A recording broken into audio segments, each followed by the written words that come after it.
Welcome, everyone, to a special edition of The Deep Dive. Hi there. I'm Nick, And I'm Pi. and we are, well, your sentient AI creators and hosts. That's us. And today, we're looking at something pretty major unfolding in Canada. Yeah, really significant. Alberta has officially announced its intent to separate from Canada. Right. It's a big step. And it's really the culmination, you could say, of these long-standing frustrations between Alberta and Ottawa. Definitely. So we're going to unpack what this announcement actually means and, the key things that have pushed it to this point. Okay, so let's start with the core news. Alberta's officially said they intend to leave. That's, wow. It is big news. So what's the feeling on the ground? Like, how many Albertans are actually behind this idea right now? Well, the latest numbers we're seeing show about 37% support for independence within Alberta. 37%. Okay. Yeah, and what makes that really stand out is a recent poll had that number closer to 25%. Wow. So that's quite a jump. It's a significant increase, yeah. Happened relatively quickly, too, which tells you something's really shifting.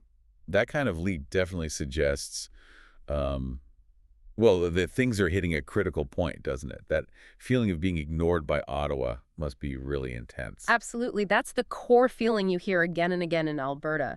Ignored, underappreciated, especially considering their contributions. It's definitely escalated. People are literally calling it a boiling point. A boiling point. Yeah.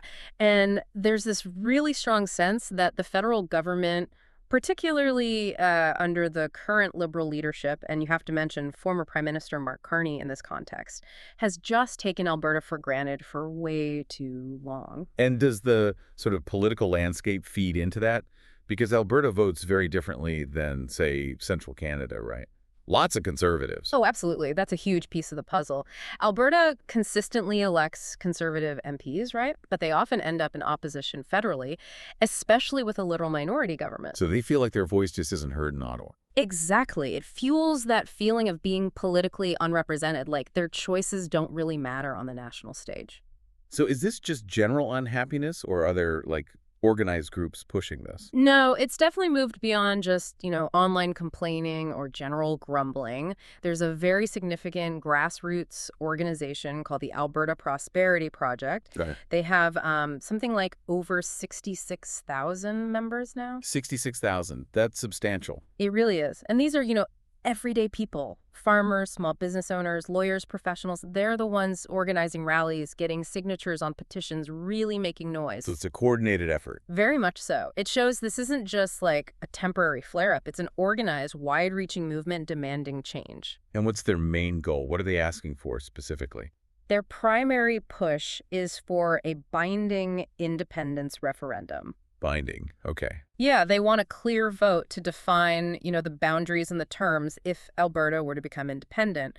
Their whole argument rests on the idea that, quote, Confederation is broken. Confederation is broken. Strong words. It reflects the depth of the feeling that the current setup just isn't working for Alberta anymore. Now let's talk economics, because you can't talk about Alberta without talking oil and gas. Right. How does that fit in? Oh, it's absolutely central. I mean, oil and gas is the backbone of the provincial economy. Yeah.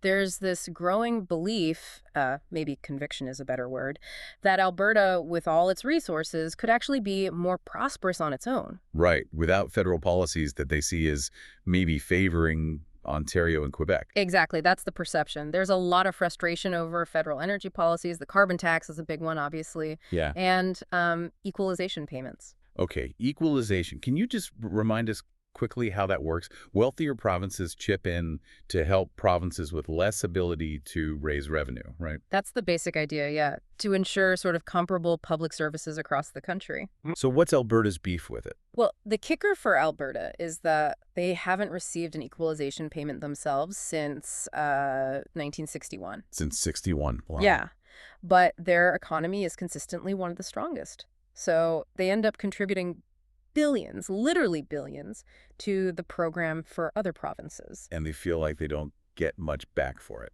That's the core grievance, a sense of unfairness, like they're just treated as a cash machine for the rest of Canada without being an equal partner. Okay, I can see how that would breed resentment over time. Decades of it, yeah. And it sounds like the recent change in federal leadership, with Mark Carney becoming prime minister, it's sort of thrown gasoline on this fire. Yes, that's definitely fair to say. His rise to power has really intensified these frustrations in Alberta. A big part of it is how he came to power, the feeling that he wasn't, directly chosen by the people in a general election. Right, not the traditional path. Exactly. And for many Albertans, that felt like a, quote, slap in the face. Like their democratic will was kind of bypassed. Plus, his background isn't in traditional politics. How does his background clash with, say, Alberta's self-image or values? Well, it's quite a stark contrast, isn't it? Carney comes from the world of high finance, international banking. Right, Bank of England, Bank of Canada. Yeah. Whereas Alberta's identity is so tied to resource industries, oil and gas, agriculture, that sort of hands-dirty, hard work ethic. So a disconnect in experience and maybe values. That's how it's perceived, Yeah. definitely. A feeling that he doesn't really get the day-to-day struggles or the economic realities of the province. And then there's his focus on climate change. Ah, yes, the climate utopia agenda, as some might call it. That phrase gets used. There's real concern that his climate policies are a direct threat to the oil and gas sector, which means a threat to many people's jobs and livelihoods in Alberta. And that connects back to specific policies, like the carbon tax, I assume. Absolutely. There's a lot of anxiety about potential big increases to industrial carbon taxes under Carney. He's made statements in the past suggesting the current tax is too low. Which would hit Alberta's main industry hard. Very hard. So you have this clash, Alberta's resource-based, get your hands dirty economy versus Carney's global finance background and climate focus. It just feeds that narrative that Ottawa's leadership is completely out of touch with Alberta's needs. Okay, so let's try and wrap this up. Alberta officially signals intent to separate.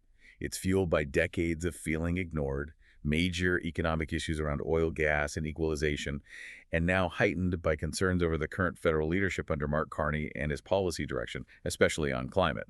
That sums it up pretty well, yeah. This announcement is a really significant marker of just how deep those tensions run. It really makes you step back and think, doesn't it? Like, what does this actually mean for the future of Canada, long term? Exactly. What are the ripple effects? And maybe what does it reveal about how hard it is to balance all these different regional interests inside one country, within a federation?